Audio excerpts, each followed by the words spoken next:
Abra su Biblia, si no la trajo, después de arrepentirse, acérquese a un hermano que sí la haya traído, para que podamos leer juntos la palabra de Dios.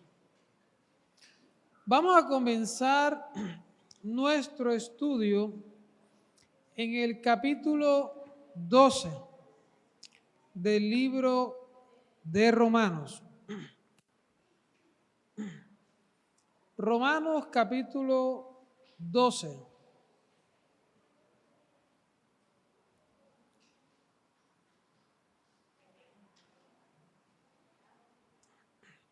Versículo 14 en adelante. Dice así la palabra de Dios. Bendecid a los que os persiguen, bendecid y no maldigáis. Gozaos con los que se gozan, llorad con los que lloran. Unánimes entre vosotros, no altivos, sino asociándoos con los humildes. No seáis sabios en vuestra propia opinión. No paguéis a nadie mal por mal. Procurad lo bueno delante de todos los hombres.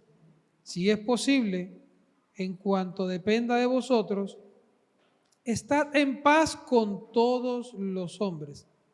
No venguéis vosotros mismos, amados míos, sino dejad lugar a la ira de Dios. Porque escrito está, mía es la venganza, yo pagaré, dice el Señor. Así que si tu enemigo tuviere hambre, dale de comer. Si tuviere sed, dale de beber. Pues haciendo esto, ascuas de fuego amontonarás sobre su cabeza. No seas vencido de lo malo, sino vence con el bien el mal.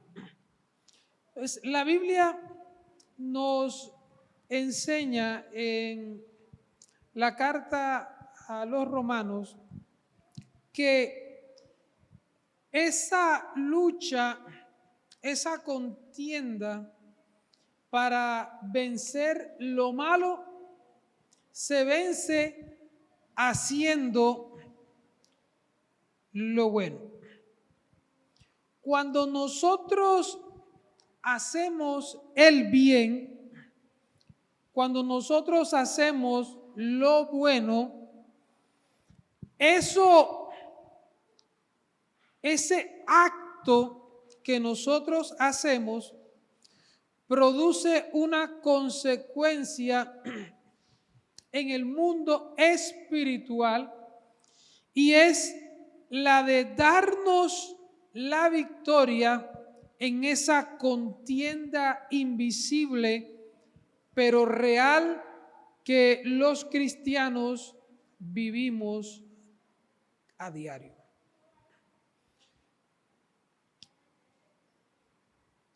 El libro de la carta a los romanos,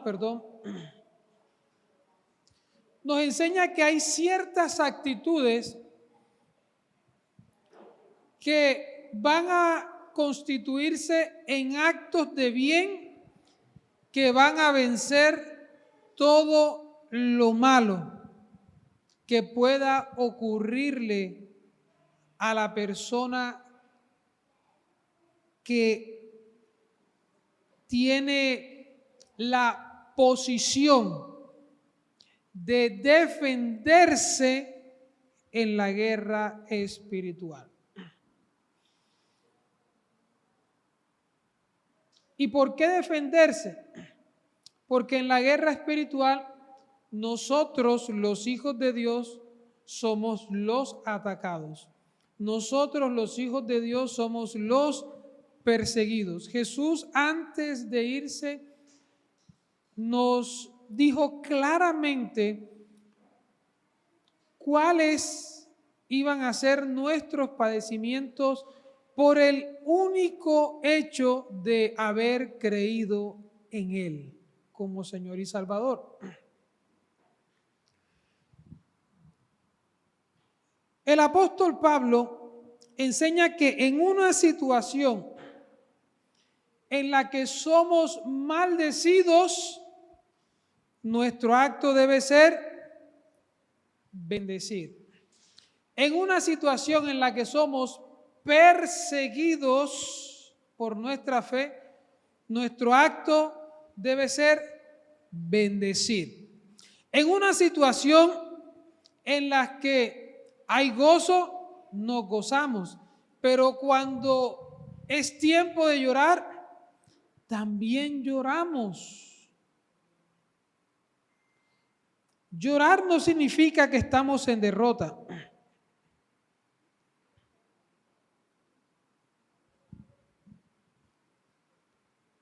Como tampoco significa que riamos.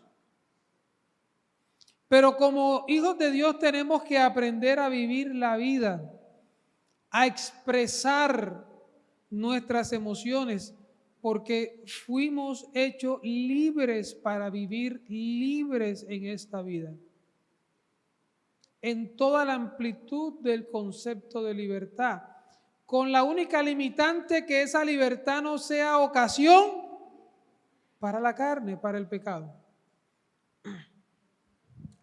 En un contexto en el que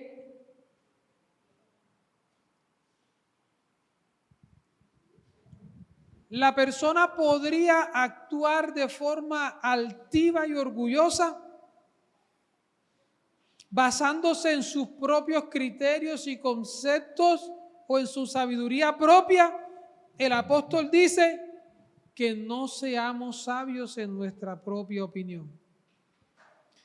En un contexto en donde nos hacen un mal, nosotros no debemos pagarle a la persona que nos hizo mal otro mal. En un contexto en donde nos quieren quitar la paz, provocarnos a pleitos, enojarnos, airarnos, el apóstol dice: procura estar en paz con todos. En un contexto en donde nos han hecho un daño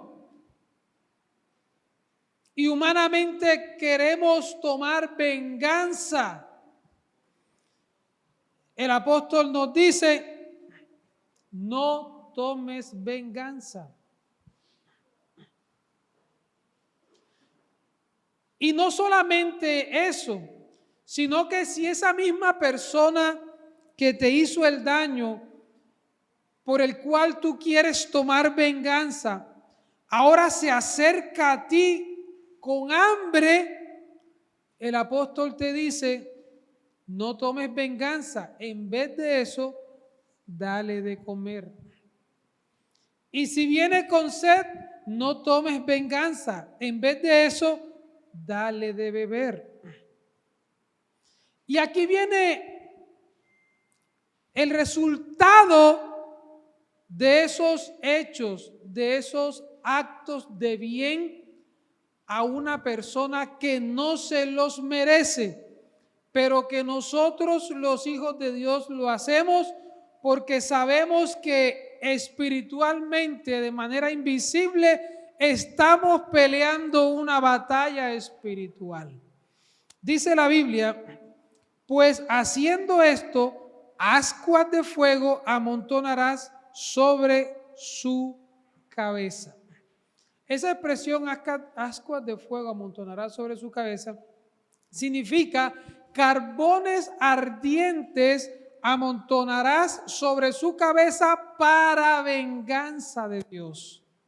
Es decir, que cada vez que nosotros reaccionamos con un bien a un acto de mal, de daño en contra de nosotros, provocamos una reacción del mundo espiritual que nos va a proteger, nos va a garantizar que esa persona que hizo el daño, que esa persona que nos hizo el mal, va a recibir su castigo, su propia venganza, no de ti, sino de Dios. Porque mía es la venganza, yo pagaré, dice el Señor. Cuando nosotros entendemos que con actitudes de bien, como reacción a un mal, estamos dando golpes espirituales en la lucha espiritual que me van a dar la victoria, entonces he entendido que haciendo el bien se vence el mal y que la guerra espiritual podemos todos nosotros ganarla día tras día. Pero es una responsabilidad del creyente ganar la guerra espiritual. Y como lo vamos a ver más adelante, Dios nos ha dado todas las herramientas para ganar, pero somos nosotros los que tenemos que luchar de la forma que Dios nos estableció la batalla espiritual. ¿Y por qué no hay una confrontación entre seres espirituales? Porque es una guerra espiritual. Lo vamos a ver más adelante, porque nosotros peleamos una guerra ganada. Por eso Dios nos establece una forma distinta de ganar la guerra con acciones en el mundo espiritual que causan efecto en el mundo invisible espiritual, en el reino de Dios y en los lugares celestes donde están nuestros enemigos, o las regiones celestes, para ser más exacto, donde están nuestros enemigos. Bueno, pero quizá a alguien no le quedó claro esto. Quizá Romanos no fue suficientemente explícito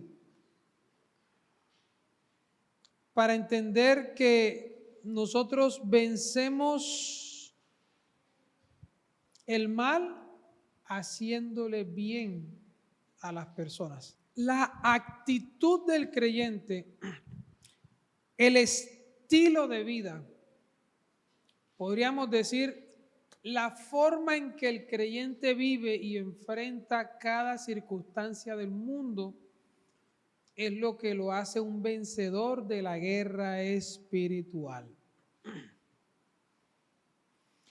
Y sé que quizá habrán algunos que me escuchan y dicen, no, pero la guerra espiritual es de rodillas en oración.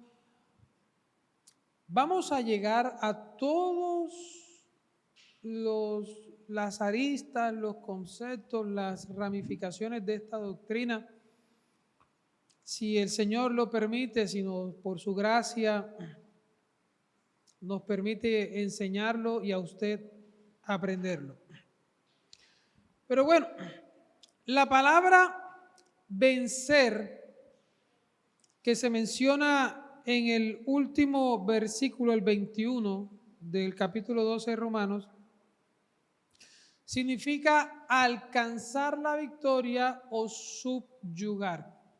Cuando una persona vence, significa que subyugó al otro, lo dominó, se sobrepuso sobre el perdedor en la batalla y por eso alcanzó la victoria.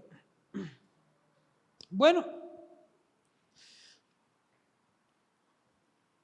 Jesús en el Evangelio de Juan, capítulo 16, versículo 33, nos enseñó el mismo principio de la lucha espiritual.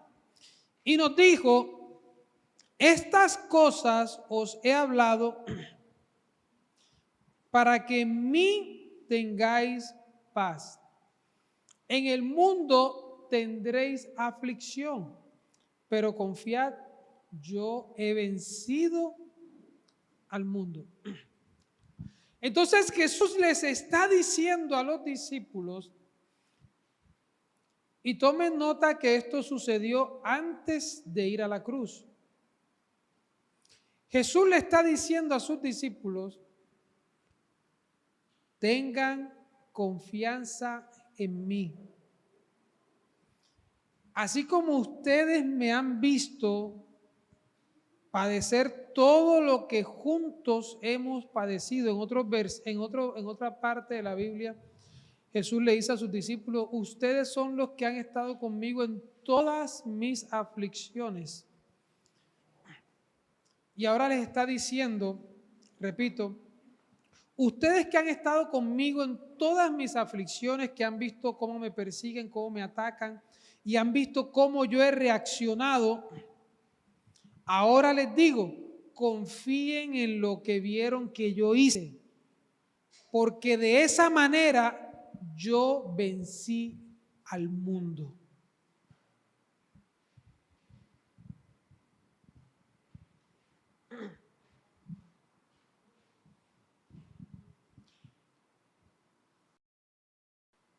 Por eso Jesús es nuestro ejemplo a seguir.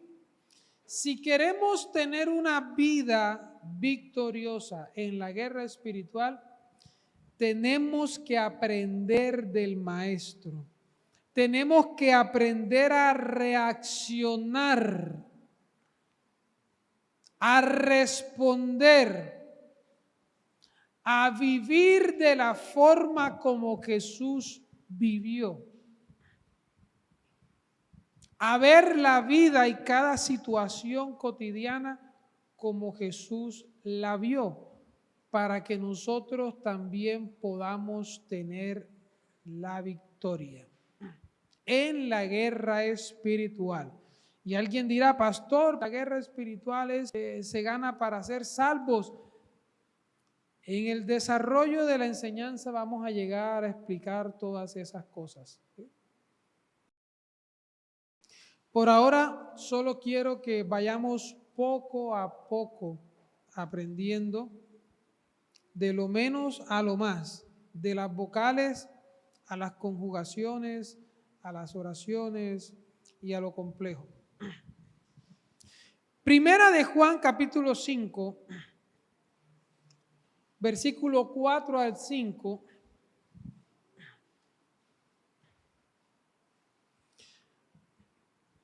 Nos confirma lo dicho por Jesús en el Evangelio de Juan, capítulo 16, 33.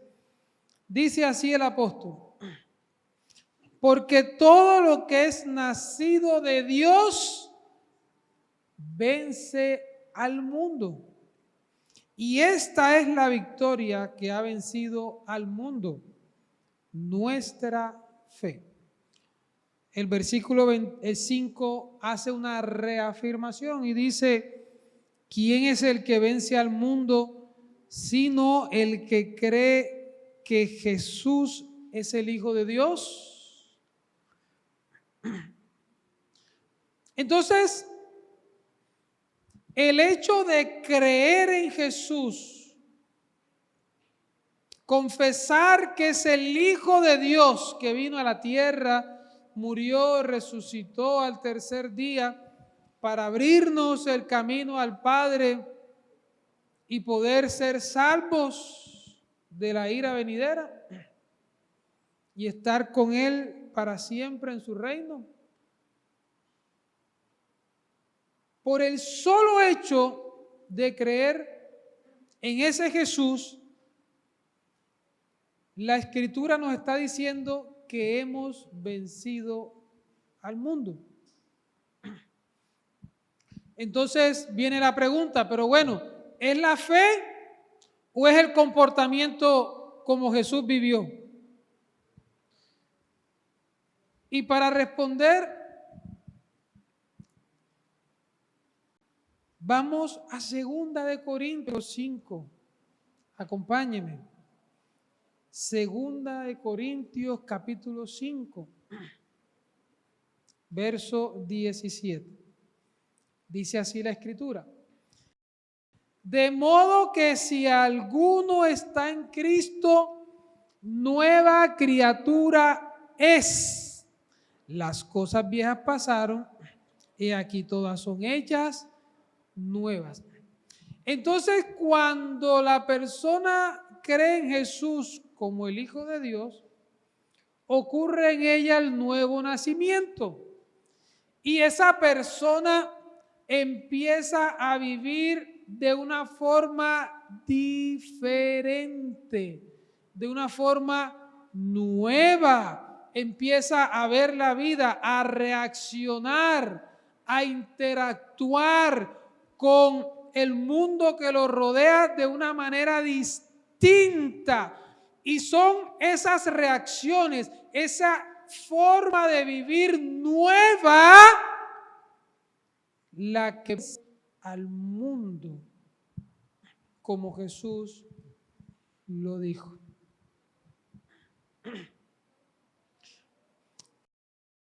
Entonces, la guerra espiritual, la primera regla es que es una guerra que se pelea con nuestra forma de vida, pero la victoria es en el mundo espiritual. Y alguien dirá, pastor, pero ¿cómo es eso? Eso suena raro. No, eso no suena raro. Jesús también lo dijo, que las cosas que nosotros ataremos en la tierra van a provocar efectos espirituales en el cielo. ¿Nunca lo ha leído? Es un principio bíblico. Lo que atares en la tierra va a tener un efecto espiritual, porque es atado también en los cielos. Y por eso la guerra espiritual es esto. Sé que quizás muchos estaban ya en la guerra de las galaxias y esperando que entráramos al lado oscuro de la fuerza, pero no, la guerra espiritual está ausente de mitos, de leyendas. La guerra espiritual no son fábulas, ni son cosas artificiosas. No es para poner a las personas en situación de temor. Todo lo contrario. Jesús dijo, confíen en mí. Ya yo vencí. Hagan lo mismo con confianza, que esa es la forma. Confíen que esa es la forma de vencer al mundo. Por eso es que en la práctica muchos de nosotros no tenemos resultados espirituales victoriosos en la guerra porque, por ejemplo, hacemos nuestro devocional, nos levantamos espirituales, pero luego chocamos con nuestras esposas o nuestros maridos, el caso contrario, y hay una reacción agresiva, grosera hacia la mujer y salimos de casa y ese día nos va tan mal y reprendemos al diablo y atamos demonios y luego hacemos ayuno y todo sigue igual de mal. Porque es que fue ese acto de reaccionar grosero, insensible, hiriente hacia tu esposa, la que te hizo salir de tu casa con la cabeza enterrada en el fracaso espiritual. Porque la Biblia enseña que a la mujer se le trata como vaso más frágil, para que nuestras oraciones no tengan estorbo. ¿Me estoy haciendo entender, iglesia? Entonces es la guerra es la regla que orienta la batalla espiritual. Pastor, y vamos a llegar al momento de la espada y los demonios. En todo el desarrollo de la enseñanza vamos a tocar todas esas cosas que hemos escuchado por tanto tiempo. Pero ahora vamos a la carta de Gálatas, capítulo 2, versículo 20. Gálatas 2:20 dice: con Cristo estoy juntamente crucificado. Y ya no vivo yo, mas Cristo vive en mí. Y lo que ahora vivo en la carne, lo vivo en la fe del Hijo de Dios, el cual me amó y se entregó a sí mismo por mí. Entonces vamos a entender este versículo y cómo encaja en la guerra espiritual. El apóstol Pablo está diciendo que él está crucificado juntamente con Cristo. ¿Qué significa esto? Significa que su viejo hombre, su antiguo él, ha sido crucificado. ¿Quién es el viejo hombre? Era todos nuestros comportamientos, todos nuestros actos, toda nuestra antigua manera de vivir antes que creyésemos en Jesús como el Hijo de Dios. Entonces, esa forma de vida está crucificada, es decir, está muerta. Todos los que crucificaban morían, porque la crucifixión era una forma de castigar con la muerte a quienes eran culpables de esa sentencia. Como su antigua manera de vivir está crucificada, es decir, está muerta,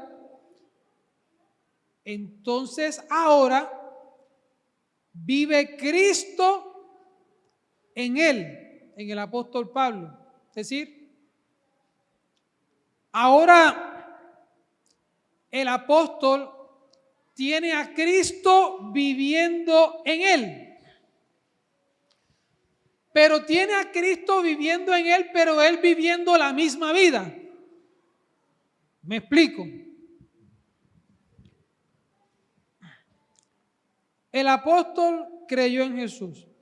Cuando creyó en Jesús, su antigua manera de vivir, su viejo hombre, quedó crucificado.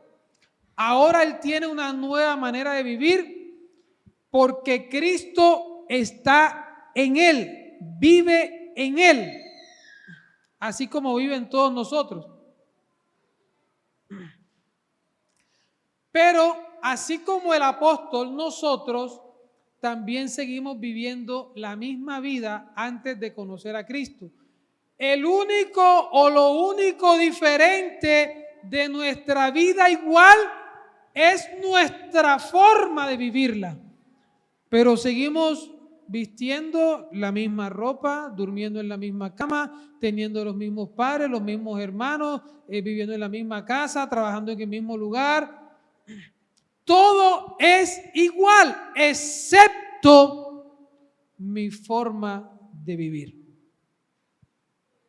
Esa es nueva. Y es lo que está diciendo el apóstol Pablo. Lo que ahora vivo en la carne, es decir, lo que ahora vivo en este cuerpo humano, lo vivo en la fe del Hijo de Dios. Esa expresión, lo vivo en la fe del Hijo de Dios, significa confiando en el Hijo de Dios, confiando en lo que me ha dicho el Hijo de Dios, confiando en la manera de vivir que me ha dicho, que me ha enseñado el Hijo de Dios. Repitiendo las mismas palabras de Juan capítulo 16, versículo 33, van a tener aflicciones, los van a perseguir, van a vivir de todo, pero confíen, así como yo viví, es la forma de vivir para vencer el mundo.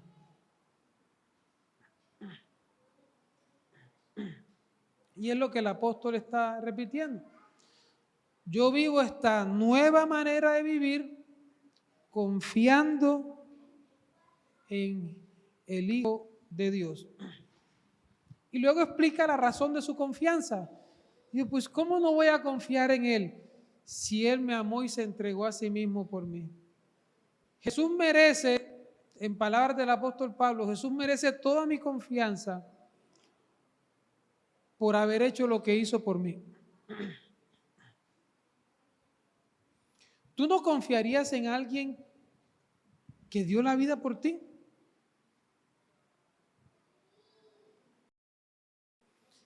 Nosotros en nuestra vida secular confiamos en las personas que nos demuestran lealtad y confianza. Por lo menos si alguien cuida nuestro dinero, nosotros le confiamos el dinero. Por eso lo metemos en el banco. Si alguien cuida nuestros sentimientos, entonces nosotros abrimos nuestro corazón, confiando que no lo van a lastimar. Y así podríamos mencionar muchas cosas. Si un título y a vida se lo trata muy bien, usted confía en prestárselo, porque no teme sufrir un daño o un maltrato de su vehículo. Jesús dio la vida por nosotros para salvarnos, para redimirnos, para liberarnos, para sanarnos, para darnos una nueva vida.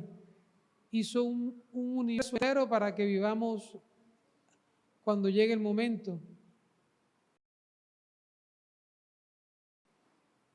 ¿No merece nuestra confianza? ¿No es alguien que ha hecho suficientes cosas buenas por nosotros como para que confiemos en Él? ¿No es alguien que ha hecho y que te ha demostrado cuidar todos tus bienes, toda tu familia, todo lo que tienes, tu ser interior, tu corazón, guardarte de tentaciones, guardar tu vida, guardar todo lo que amas? ¿No merece tu confianza?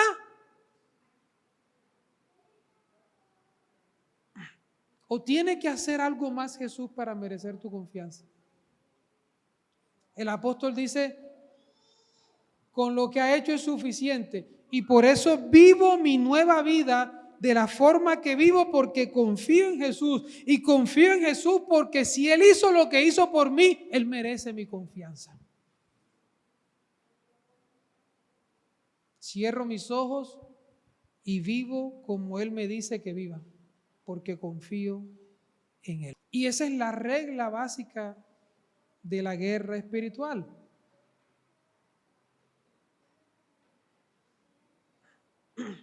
¿Vamos bien hasta aquí? ¿Alguien tiene alguna pregunta? ¿Avanzamos? ¿Avanzamos? ¿Alguien tiene alguna pregunta? ¿No? Bueno. Entonces vamos a continuar aprendiendo esto de vivir una nueva vida, porque es la base de ganar la batalla espiritual. Gálatas capítulo 3, versículos 26 al 27 nos enseña lo siguiente. Usted nunca ha visto, aprender de esto es muy importante, porque a veces nosotros vemos en nuestra vida cristiana o en nuestra relación con nuestros hermanos cristianos, vemos ciertas cosas frustrantes a manera personal o a manera de ejemplo en otras personas. Por ejemplo, a veces vemos cristianos que salen de Guatemala y entran a Guatepeor. Salen del Triángulo de las Bermudas y entran a la Fosa de las Marinas.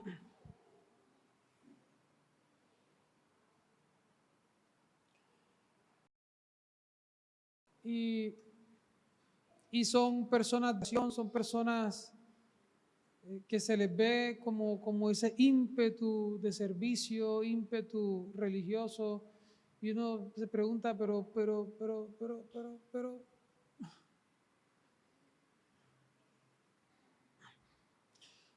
tú y yo estamos llamados a ganar la guerra espiritual, pero para pelear hay que saber pelear.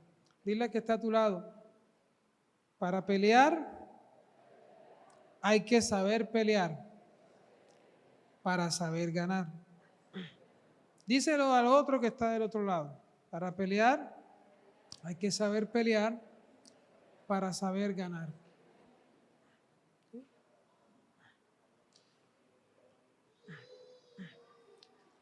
A veces vemos familias destruidas, que es lo más doloroso.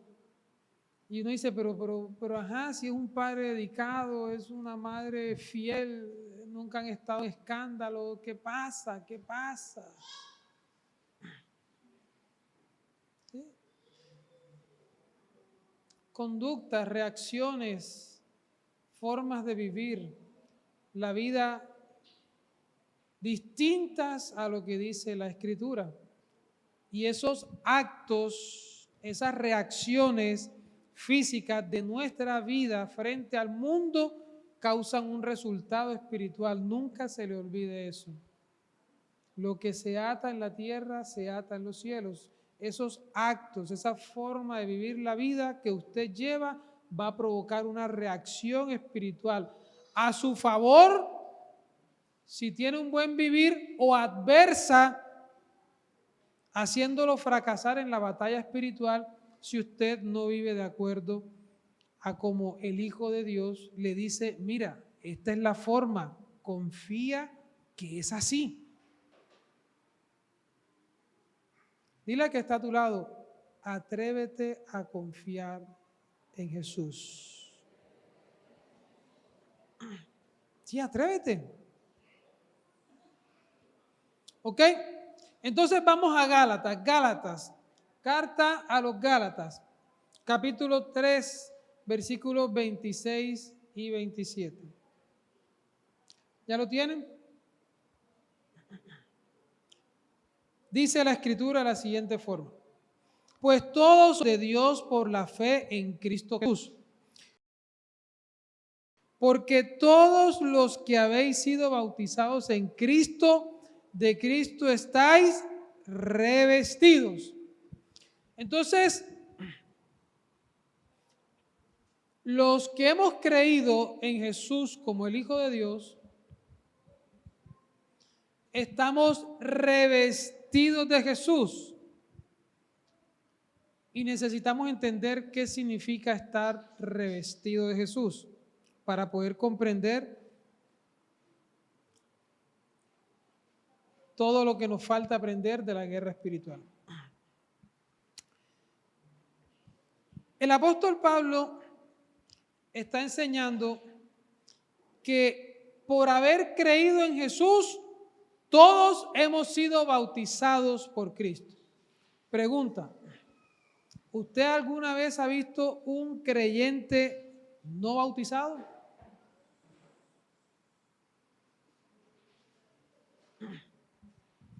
¿Sí ha visto a alguien que creyó un día y se bautizó otro día? Yo he conocido a muchos, de hecho la mayoría. De hecho son muy pocos los que se bautizan el día que creen, porque tienen la falsa enseñanza de que tienen que prepararse y tienen entonces que darle la despedida al mundo, adiós, mundo cruel, te disfruté por mucho tiempo, para entonces tomar esa decisión de bautizarse como si fuera el acto de fe de la salvación. No. Pero bueno, esa diferencia de tiempo entre el creer y bautizarse nos permite entender que el apóstol Pablo aquí no está hablando de bautismo en aguas, porque todo el que cree inmediatamente no se bautiza. Pero todo el que cree en Jesús inmediatamente queda bautizado en una nueva forma de pensamiento. Porque así como el bautismo nos lava, explica el apóstol Pablo en otro lugar, así también cuando creemos en Jesús, nuestra conciencia es limpiada y tenemos la aspiración de una nueva conciencia por el hecho de haber creído en Jesús como Señor y Salvador.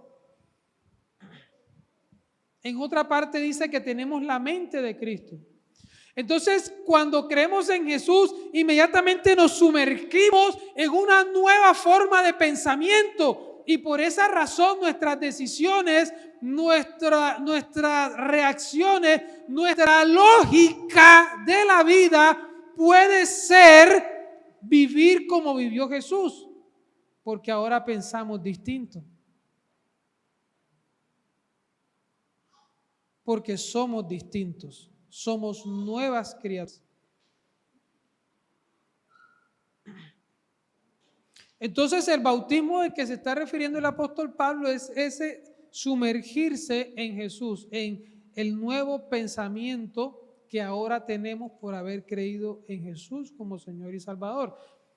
Ahora tenemos la ley de Dios en el corazón. Ya no la tenemos afuera, la tenemos adentro.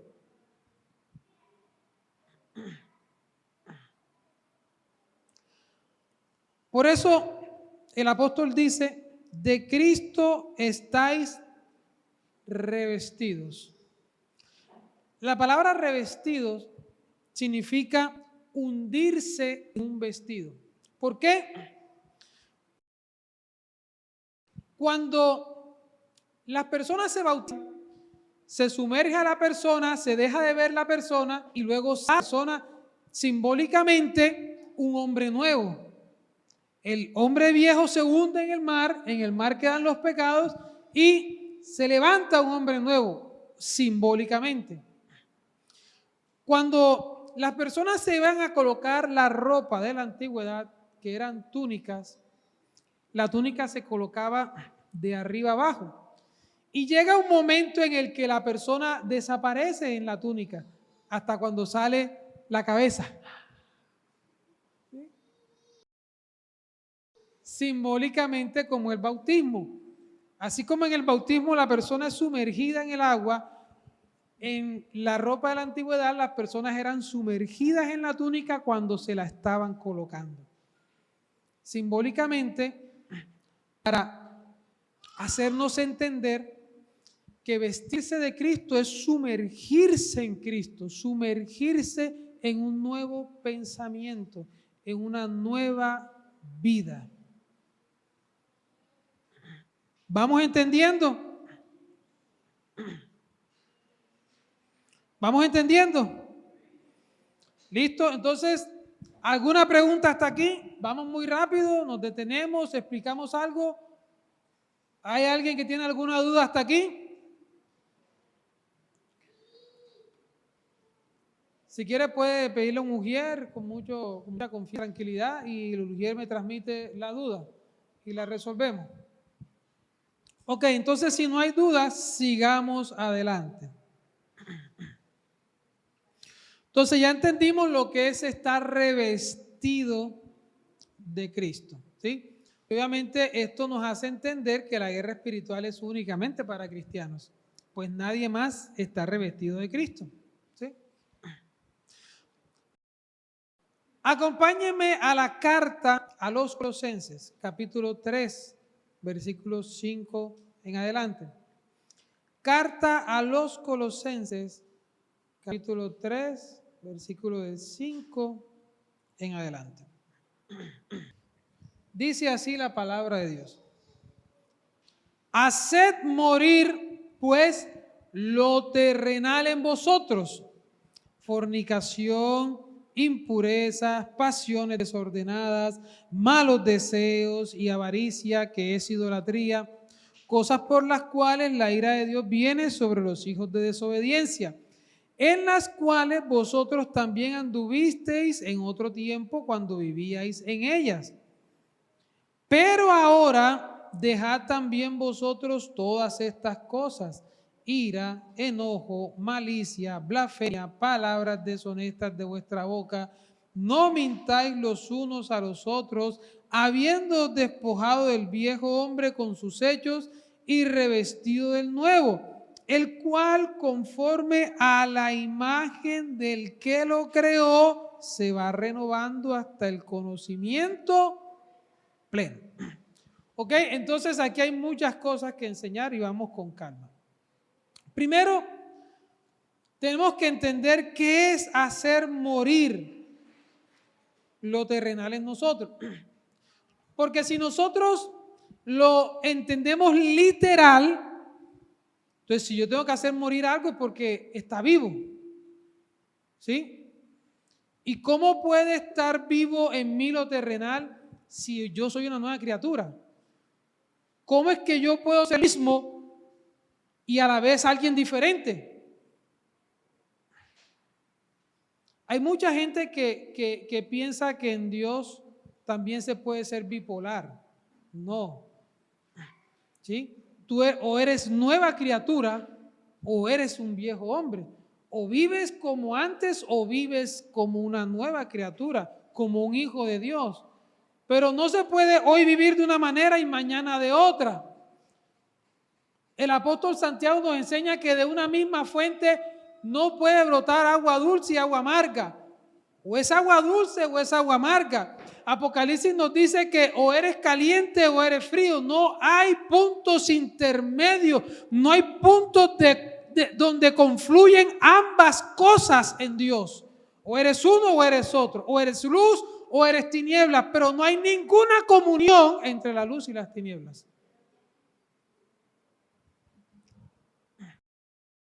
Son verdades bíblicas. Entonces, no puede ser que hacer morir sea que yo estoy viviendo como terrenal y tengo que dejar de vivir como terrenal para vivir como hijo de Dios. Porque se supone que si yo soy un hijo de Dios, vivo como un hijo de Dios.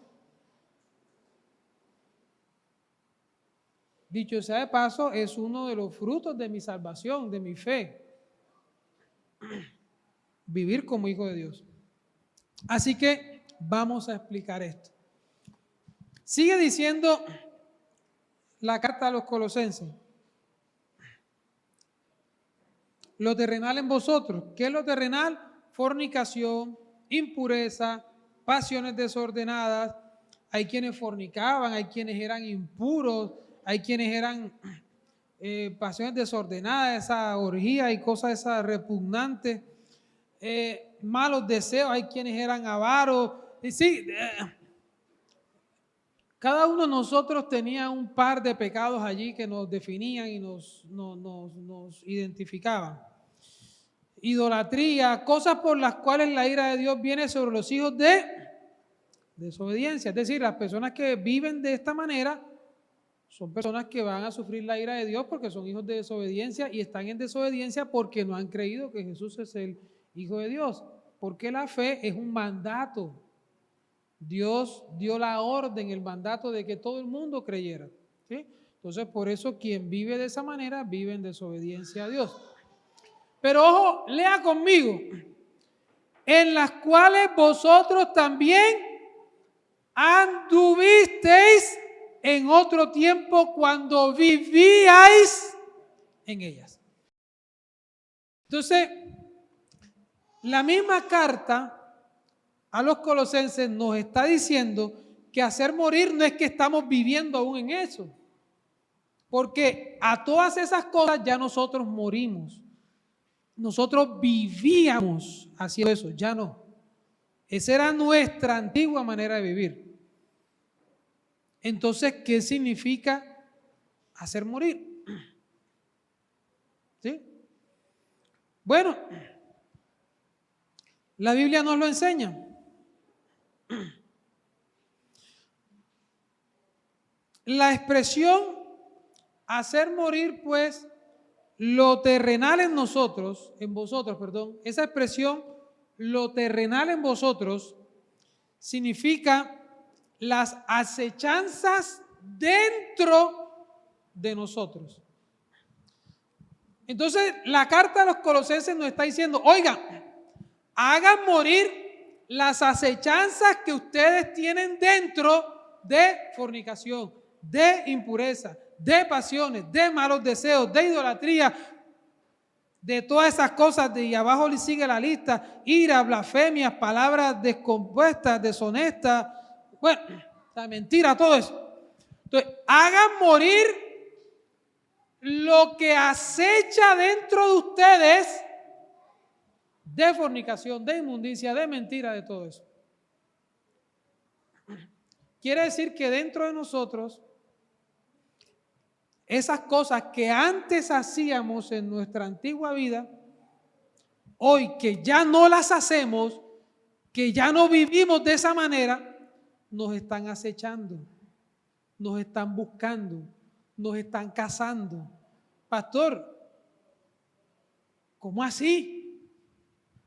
Sí, si tú fuiste fornicario antes de conocer a Cristo, la fornicación te va a perseguir y te va a acechar desde dentro. ¿Cómo así, pastor? Acompáñeme a Santiago capítulo 1, versículo 14, que la Biblia es la que se explica a sí misma, porque es que ella está viva.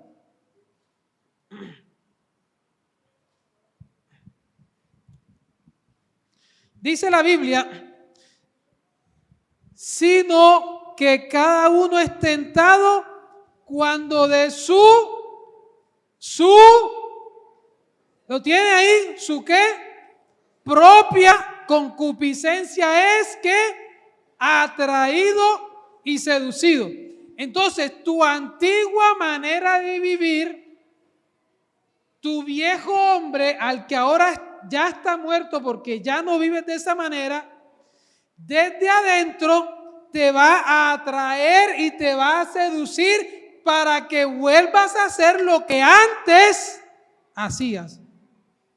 Por eso el mandamiento al creyente es: haz morir lo que te acecha, haz morir esa atracción, esa seducción a lo que tú antes hacías con ese cuerpo que ahora te está atrayendo y seduciendo.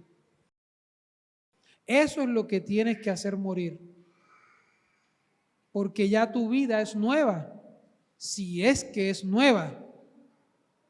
Si no es nueva, entonces tú necesitas urgentemente a Cristo. Pero si tu vida es nueva, entonces tú tienes tu deber para ganar la guerra espiritual diaria, tuya, propia, es hacer morir esa atracción, ese deseo, por esos pecados que antes hacías. Y esa es una batalla personal y silenciosa.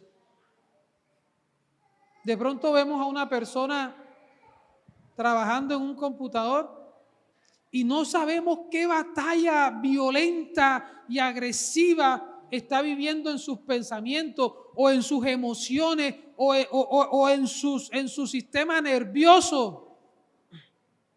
¿Qué sensaciones está tratando de eliminar de su cuerpo, de su ser interior? ¿Qué pensamientos, qué recuerdos pecaminosos está tratando de borrar de su mente? Y esa es una batalla silenciosa que todos nosotros vivimos, y es lo que nos está diciendo el apóstol en Colosenses. Esa es tu batalla espiritual personal y diaria, el que hagas morir esa atracción. Y ojo a esto, tú no vas a hacer morir tu cuerpo siempre va a querer hacer lo que antes hacía. ¿Por qué? Porque es que esta carne no fue salvada. Esta carne sí se va a corromper, esta carne sí va a morir, se va a destruir. Esta carne no fue objeto de salvación. Lo que fue objeto de salvación fue tu espíritu, tu ser interior. Por eso esta carne se queda aquí. Y esto es lo que nos hace a nosotros carnales.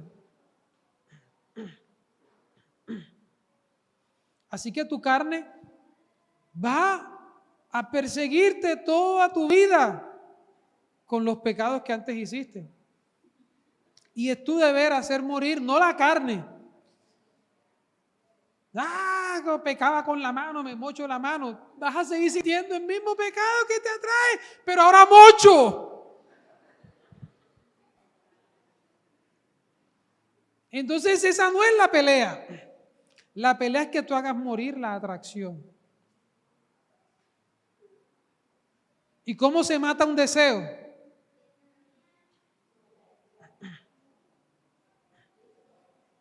Tiene que ser una actitud física que provoque una consecuencia espiritual. ¿Cómo se mata un deseo? Pues es la guerra espiritual. ¿Cómo se mata un deseo?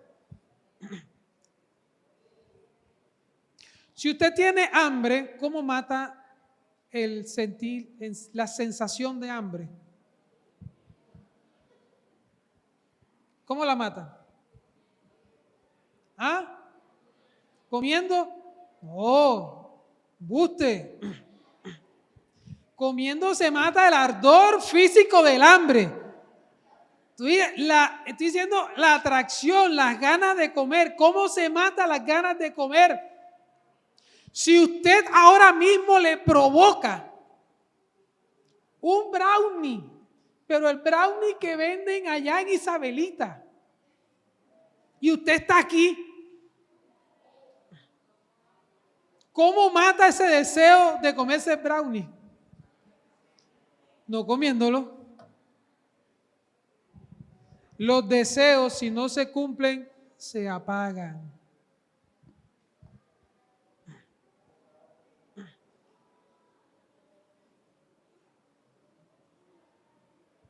Así se matan las atracciones y los deseos. Entonces resulta que a usted le gustaba tomar. Era de los que le gustaba la cebada. ¿Sí? La cebadita, para no mencionar nombres. Y con estos calores va pasando por un estanco y ve a la gente tomando cebadita. Y se le hace agua a la boca. Ay, se le llena de espuma a la boca. Y es cuando siente más sed y que se va a deshidratar y se va a morir. Y viene el sabor y su lengua. Es que el cuerpo, eso es duro, ¿veo? La tentación es dura. Y viene su lengua y le replica el sabor de la cebadita cuando antes se la tomaba. ¿Cómo hace para vencer ese deseo? Siga caminando. Allá cuando doble para la esquina, ¿qué pasó?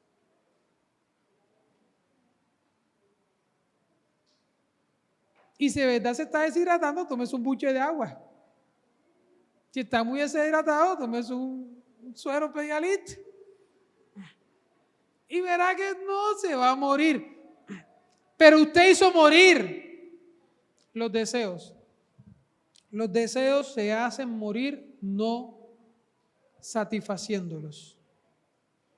Si usted satisface su deseo, usted es atraído y seducido. Si usted no hace lo que su cuerpo desea hacer y le recuerda, es que el cuerpo es una cosa fuerte, porque el cuerpo le recuerda, oye, ¿no te acuerdas tú que hacías esto y sentías esto? Y mira, acuérdate. Y si usted dice, Dios mío, se siente.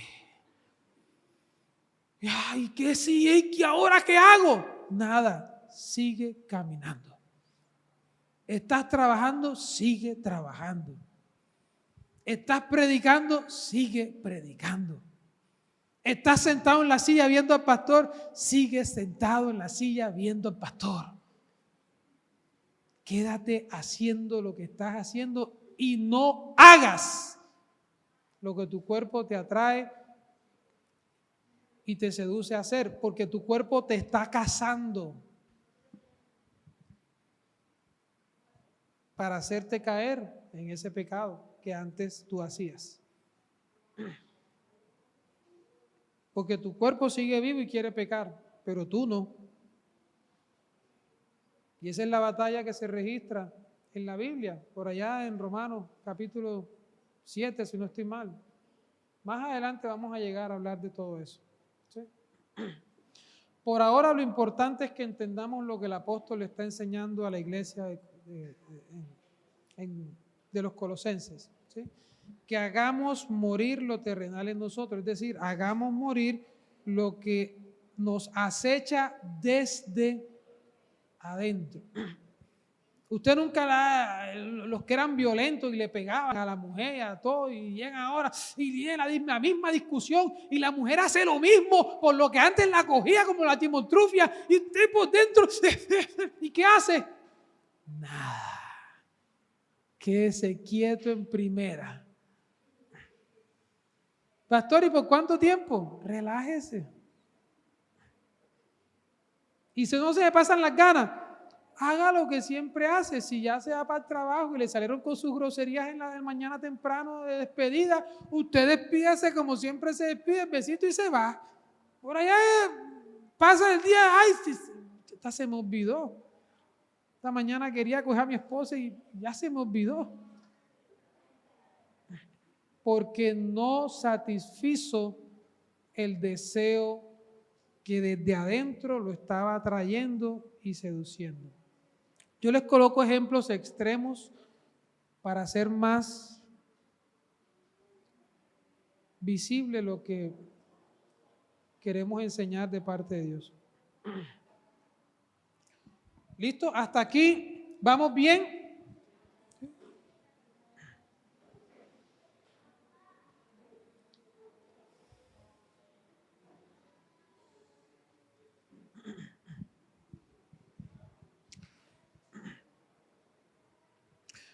Pero la Biblia les trae una solución mucho mejor. ¿Sí? Lea conmigo, siga conmigo la lectura. No mintáis unos a los otros, habiendo despojado del viejo hombre y de sus hechos. Que esa es la razón, no tiene por qué hacer, porque ya ese viejo hombre murió, tú eres una nueva criatura. Y revestido del nuevo, el cual conforme a la imagen del que lo creó se va renovando hasta el conocimiento pleno. Entonces, la Biblia lo que le enseña a usted es que la forma de hacer morir de manera contundente para obtener la victoria siempre en la guerra espiritual es, oiga, revístase de su nuevo hombre. Recuerden qué significa revestirse, una nueva manera de pensar. Entonces, como vestirse o revestirse significa hundirme en una manera de pensar, en un nuevo pensamiento, tiene toda coherencia que la Biblia diga que ese nuevo hombre del cual tú te estás vistiendo se va renovando todos los días hasta el conocimiento pleno. Si tú eres tentado en un área específica, por ejemplo, en la fornicación, ¿sí? Antes de Cristo tú eras fornicario, por ejemplo. Llegas a Cristo, ahora te revistes del nuevo y ya no fornicas, pero tu cuerpo te sigue acechando y listo, tú sigues haciendo, pero se intensifica la cosa y ya llegas al momento en donde estás que te caes porque ya no es suficiente, ya tu fuerza de voluntad como que estás en ese problema de que vamos a hablar el próximo sábado, ¿Qué te dice la Biblia? Renuévate. Renuévate en el conocimiento. ¿Cómo así? Necesitas meterle a tu guerra espiritual una descarga de una de las armas que vamos a ver más adelante, que es la palabra de Dios. Entonces, métele una descarga de palabra. ¿Para qué? Para que tengas un nuevo conocimiento o un conocimiento más profundo acerca de qué debes hacer, cómo debes hacerlo. Porque, por ejemplo, y con esto terminamos, si tu cuerpo te está acechando con la fornicación, voy a tomar este ejemplo porque es muy extremo y gráfico, entonces vienen los recuerdos de tu exnovia o la mujer con la que vivías o el hombre con el que vivías, y vienen los recuerdos y viene el teléfono y el mensajito, mira, aquí estoy, acuérdate de mí, que qué sé yo, que yo fui el primero y nunca me olvidarás, y todo ese poco de mensajes diabólicos que le ponen a las personas, sobre todo a las mujeres. Entonces, vas a la Biblia y empiezas a estudiar acerca ¿de qué tema? De la fornicación, y empiezas a leer, es que la fornicación es uno de los pecados más graves que hay en la Biblia. Sí, porque es un pecado contra Dios y contra el propio cuerpo humano. ¿Y qué es la fornicación? La Biblia dice que fornicación es el deseo liberal de fornicar. ¿Y por qué el deseo liberal de fornicar? Sí, porque es que la fornicación se realiza hasta con los ojos. Si yo me imagino el acto, entonces estoy fornicando. ¿Y qué más dice la Biblia? Que fornicación son todos los actos previos conducentes al coito. O sea que son todos los actos que provocan excitación. Yo pensaba, yo todavía me veía con mi novio y me daba besitos, pero le decía que no, ya no, porque ya no podemos fornicar. Mija, regresabas a tu casa fornicada todos los días. ¿Por qué? Porque todos los actos previos conducentes al coito, todos los actos que provocan excitación son fornicación. Entonces, con ese nuevo conocimiento, no, que vamos a vernos otra vez debajo del palito de coco. Súbete a la palmera, bájate un coco y tómatelo, porque yo no voy. Mira que te acuerdas que sí, que cuando íbamos, ves, invita a tu abuela y llévala de paseo. Yo no voy. ¿Para qué? Para evitar ese contacto y evitar esos actos previos conducentes al coito que antes la persona no sabía que eran fornicación y ahora sí sabe. Entonces, ahora pelea con más propiedad, con más fuerza, de una mejor manera su guerra espiritual. Y es lo que nos está enseñando Colosenses capítulo 3, versículos 5 al 10. Si aprendiste algo de la guerra espiritual en esta noche, dale un fuerte aplauso al Señor y alábalo, porque Él es digno de toda la gloria. Amén.